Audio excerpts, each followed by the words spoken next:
हरे कृष्णा दोस्तों, मेरे channel चार्वीस lecture blog में आपका बहुत बहुत स्वागत है।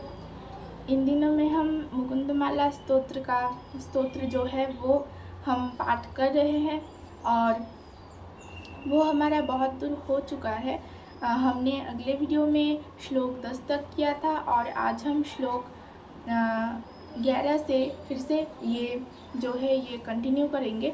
और कंटिन्यू करने के पहले हम छोटा करके एक मंगलाचरण करेंगे। ओम अज्ञानातिमिरन्धस्य ज्ञानाञ्जनशलाकया चक्षुरुन्मीलितं येन तस्मै श्रीगुरवे नमः। वाञ्छाकल्पतरुभ्यश्च कृपासिन्धुभ्य एव च पतितानां पावनेभ्यो वैष्णवेभ्यो नमो नमः।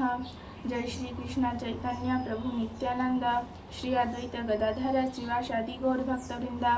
हरे कृष्णा कृष्णा कृष्णा हरे हरे, हरे राम राम राम हरे हरे।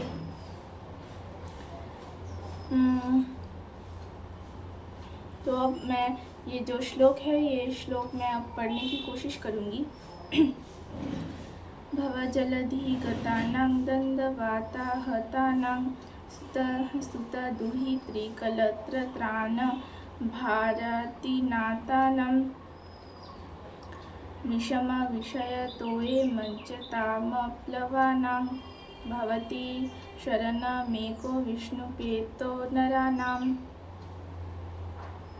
और ये श्लोक था और यहाँ पे अनुवाद कुछ ऐसा है। जन्म और मृत्यु के विशाल सागर में मनुष्य ये जो जड़ दंड है उसके द्वारा धावित है। इंद्रिय तृप्ति के विषम जलधि में पतित हुए जीवों के उद्धार के लिए यहाँ पे कोई भी तरी नहीं है। तरी का अर्थ हम जानते हैं कि जो बोट होता है हमारा, जिससे जो छोटे छोटे बोट जिससे हम कोई भी रिवर या ऐसा कुछ भी उसको पार कर सकते हैं, उसको तरी कहते हैं। स्त्री पुत्र कन्या को रक्षा करने के प्रयोजन में ये जो बद्ध जीव है ये एकदम क्लिष्ट होकर रहती है। भगवान श्री विष्णु रूप तरी ही केवल इन लोगों की रक्षा करने में सक्षम है। तो यहाँ पे हम देख सकते हैं कि कहा गया है सम्राट कुलशेखर की प्रार्थना में कि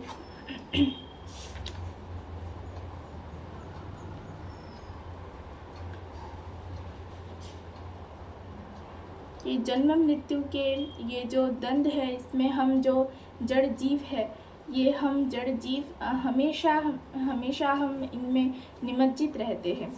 और हम जानते हैं कि इस जड़ जगत का जो सुख है ये सुख क्षणस्थायी है। मतलब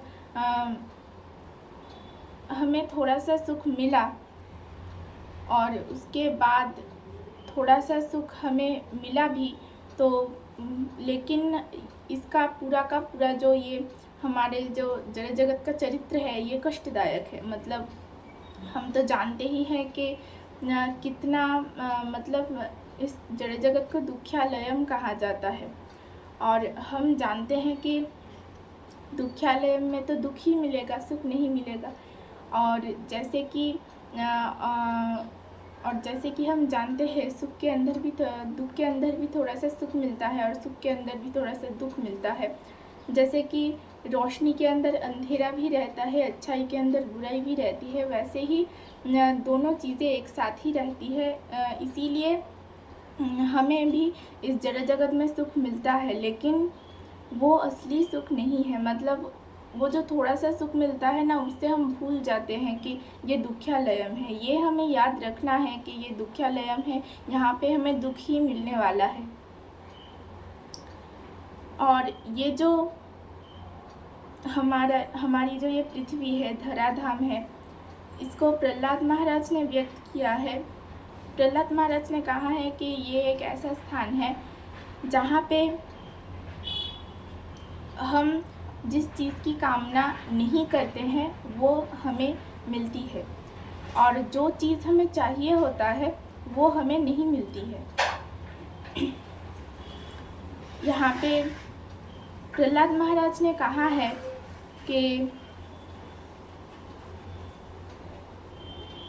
जो चीज़ हमें चाहिए वो हमें नहीं मिलती है और जो चीज़ हमें नहीं चाहिए वही हमें मिलती है। मतलब कभी कभी ऐसा होता है कि कोई एक वस्तु, कोई एक चीज़ वो हमें नहीं चाहिए लेकिन फिर भी हमें वो मिल जाती है। और कोई एक ऐसी वस्तु जिसको हमें नहीं चाहिए, जिसको हमें चाहिए, कोई एक ऐसी वस्तु जिसको हमें चाहिए, वो भगवान के पास हमने बहुत बहुत प्रार्थना की कि भगवान मधुसूदन प्लीज़ ये मुझे दिलवा दो। और मैं एक प्रवचन में सुन रही थी कि हमें जो कुछ भी चाहिए होता है हमारी ज़िंदगी में वो हमें भगवान से ज़रूर बोलना चाहिए। क्योंकि जैसे कि हम अपने माता पिता के पास बोलते हैं या छोटे बच्चे जो है वो माता पिता के पास बोलते हैं कि देखो, बोलते हैं कि देखिए माँ या पापा मुझे ये चाहिए वो चाहिए। और माँ और उस बच्चे के जो माँ बाप है वो सब कुछ सुनते हैं और जो उसके लिए सही है वही करते हैं। हाँ, वो जो बच्चा है वो कभी कभी सही चीज़ें ही मांगेगा और कभी कभी गलत चीज़ें भी मांगेगा, लेकिन जो उसके लिए सही है वो उसके माता पिता निर्णय करते हैं कि ये मेरे बच्चे के लिए सही है। लेकिन ये जो बच्चे होते हैं वो अपने माँ बाप से ज़रूर बोलते हैं कि ये चाहिए वो चाहिए बिना किसी लज्जा के। वैसे ही हमें बिना किसी लज्जा के भगवान से भी बोलना चाहिए कि भगवान हमें ये चाहिए वो चाहिए। निर्णय भगवान का होगा कि क्या हमारे लिए अच्छा है और क्या हमारे लिए बुरा। तो वो और यहाँ पे प्रहलाद महाराज ने कहा है कि और जो हमें चाहिए होता है वो हमें नहीं मिलता, उससे हम विच्छिन्न हो जाते हैं। मतलब प्रहलाद महाराज ने कहा है कि कोई चीज़ हमें चाहिए, भगवान के पास हमने प्रार्थना की कि भगवान दिला दो। हाँ, कभी कभी हमें वो मिल जाती है लेकिन कभी कभी तो नहीं मिलती ना। तो इसीलिए प्रहलाद महाराज ने कहा है कि जो चीज़ हमें नहीं चाहिए वो मिल जाती है और जो चीज़ हमें चाहिए वो नहीं मिलती है। और इसके बाद हम देख सकते हैं, इसके बाद का जो लाइन था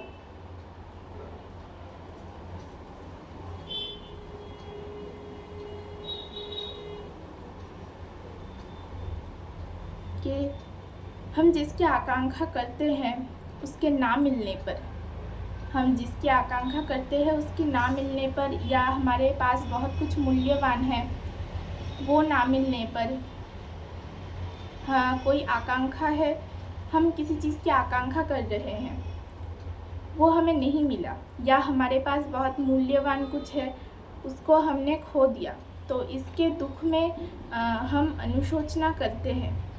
और समाज में हम जितना भी सुख अनुभव करते हैं उससे कई गुना ज़्यादा हम दुख अनुभव करते हैं। और ऐसे ही समय जाते जाते कब काल नामक ये जो चक्र है ये हमारे पीछे धावित होता है, ये हमें पता भी नहीं चलता। काल नामक चक्र मतलब हम तो जीवन तो हमारा अतिवाहित होता ही जाता है और हमें तो ये भी पता है कि जिसकी सृष्टि हुई है उसका नाश ज़रूर होके रहेगा और जिसका जन्म हुआ है उसकी मृत्यु ज़रूर होगी। अब हम जो ये चीज़ों के पीछे धावित रहते हैं हमेशा, और हमें इसके बाद पता भी नहीं चलता है कि कब हम कहाँ से मृत्यु कैसे हमारे पीछे पीछे कब आ गई ये हमें पता भी नहीं चलता। और हमने यहाँ पे ये तो तात्पर्य था, मैंने पढ़ के सुनाया आपको, डिस्क्राइब किया, लेकिन यहाँ पे अनुवाद पे भी ये लिखा हुआ है, अनुवाद पे एकदम लास्ट लाइन पे लिखा हुआ कि भगवान श्री विष्णु रूप तरी ही केवल हमारी रक्षा करने में सक्षम है। तो हमें क्या करना चाहिए, हमें हमारे मृत्यु के पहले भगवान का स्मरण लेना चाहिए, उनके पाद पद्म में आश्रय ग्रहण करना चाहिए। और हमने अगले श्लोकों में भी देखा है, अगले श्लोकों में हमने ज़्यादातर श्लोकों में ही देखा है कि ज़्यादातर श्लोकों में ही सम्राट कुलशेखर ये प्रार्थना कर रहे हैं कि उन्हें मतलब भगवान का जो चरण पद्म है वो चरण पद्म की भगवान की जो है वो सेवा करने का अवसर सम्राट कुलशेखर को मिले, वो भगवान को कभी ना भूले, वो भगवान को मृत्यु के समय याद कर सके। अगले श्लोकों में हमने जो देखा है मतलब श्लोक के एकदम अंत में ये वाला लाइन ये वाला जो है रहेगा ही रहेगा। तो यहाँ पे भी वहाँ पे डायरेक्टली लिखा हुआ था, यहाँ पे इनडायरेक्टली लिखा हुआ है कि हमें ये जो काल नामक चक्र है, जो मृत्यु है, ये हमारे पीछे तो हमेशा धावित है ही, लेकिन इसके करीब आने के पहले ही हमें भगवान का स्मरण लेना चाहिए, क्योंकि हमें पता है कि भगवान ने खुद ही कहा है जो मेरे भक्त है उनके सामने मैं मेरा जो द्विभुज मुरलीधर श्याम रूप है उस रूप में आता हूँ, और जो मेरे भक्त नहीं हैं उनके सामने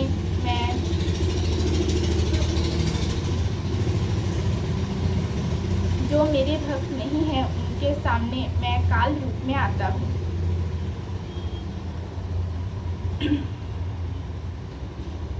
और यहाँ पे हम करने वाले हैं श्लोक 12, और यहाँ पे श्लोक 12 हम बोलने वाले हैं। भवजलधिमगाधं दुस्तरं निस्तरेयं कथमहमिति चेतो मास्मगाकातरस्तं कातरत्वं सरसीज वृषि देवे तारकी भक्तिरेका नरकभिदे निषन्ना तारयिष्यत्यावश्यम्। ये 12 नंबर जो श्लोक है वो श्लोक है। अब हम जो अनुवाद है वो अनुवाद पढ़ेंगे।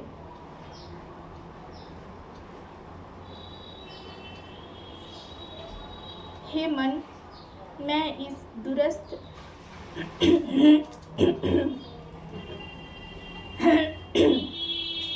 हे मन, मैं ये दुरस्त और अघात भव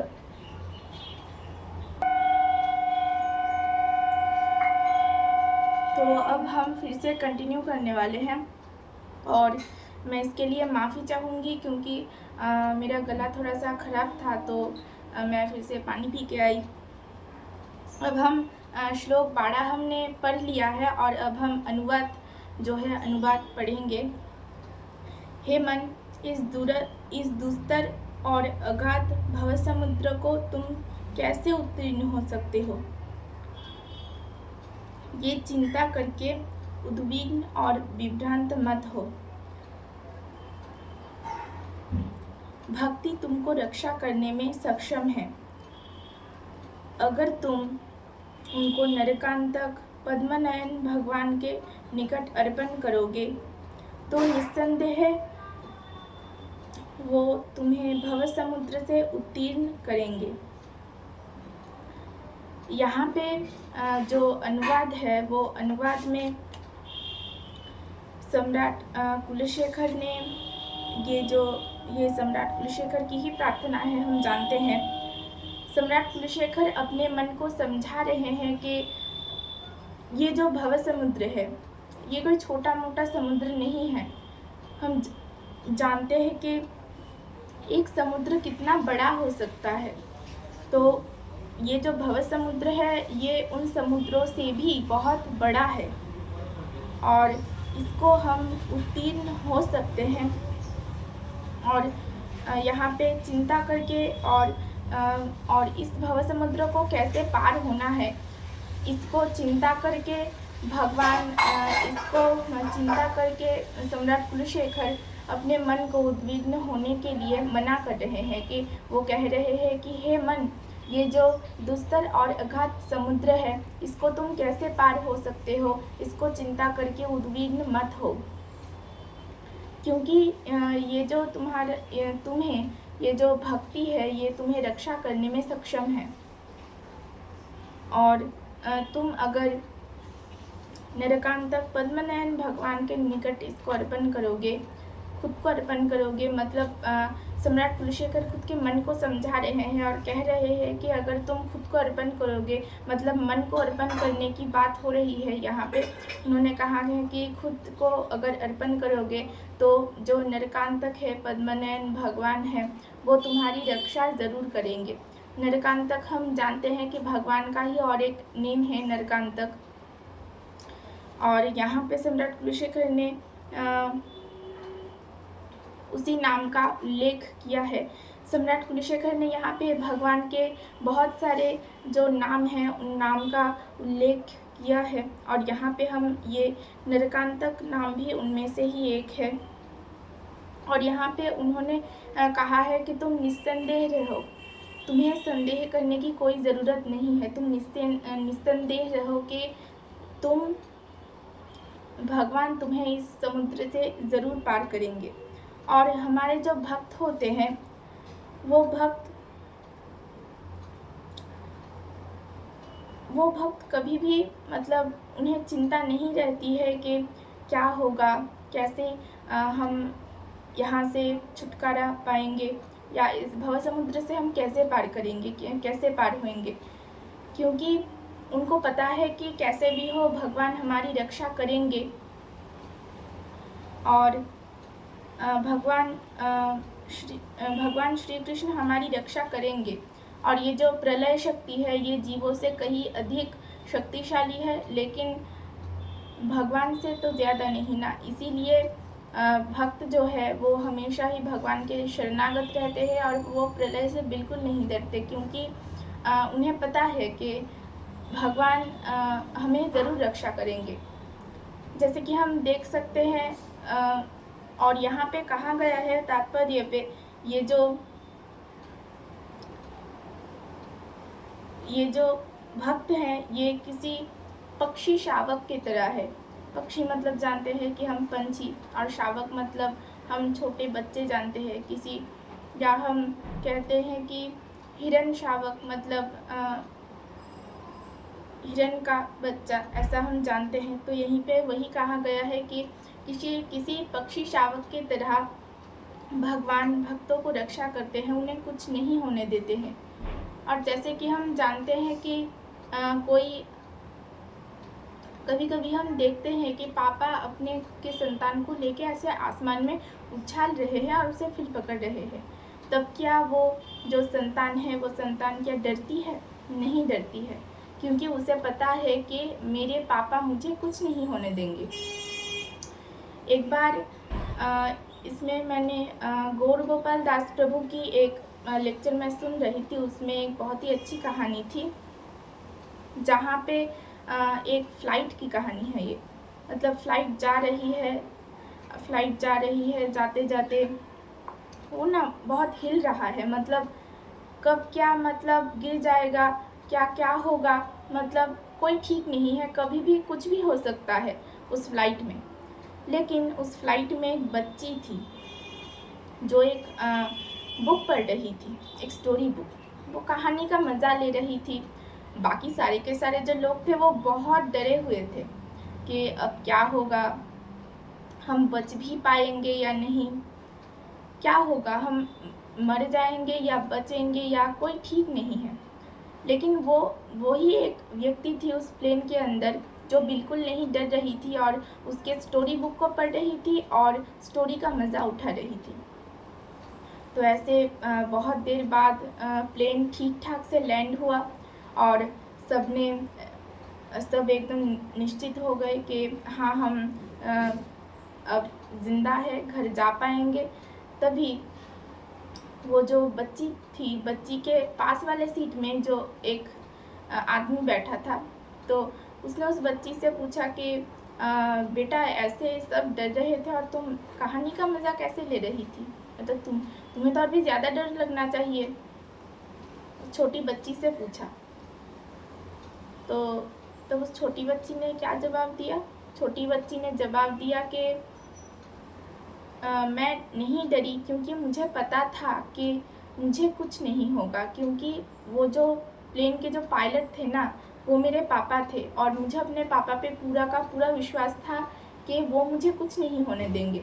तो ऐसे ही हम कहीं भी क्यों ना रहे, इस भव समुद्र में क्यों ही ना रहे, हमें पता है, ये पता होना चाहिए और हमें ये हमेशा याद भी रखना चाहिए कि भगवान हमारे परम पिता है, वो हमें कुछ नहीं होने देंगे और हमेशा वो हमारे अंदर है। इसीलिए जितनी जल्दी संभव हमें भगवान का शरण लेना चाहिए। और आज की कथा मैं यहीं पर ही विश्राम रखूँगी और मैं फिर से आप लोगों से माफ़ी चाहूँगी कि मैं वीडियो थोड़ा सा बंद करके बीच में उठ गई थी क्योंकि मेरा गला ख़राब था। मैं थोड़ा सा पानी पीने गई थी, इसके लिए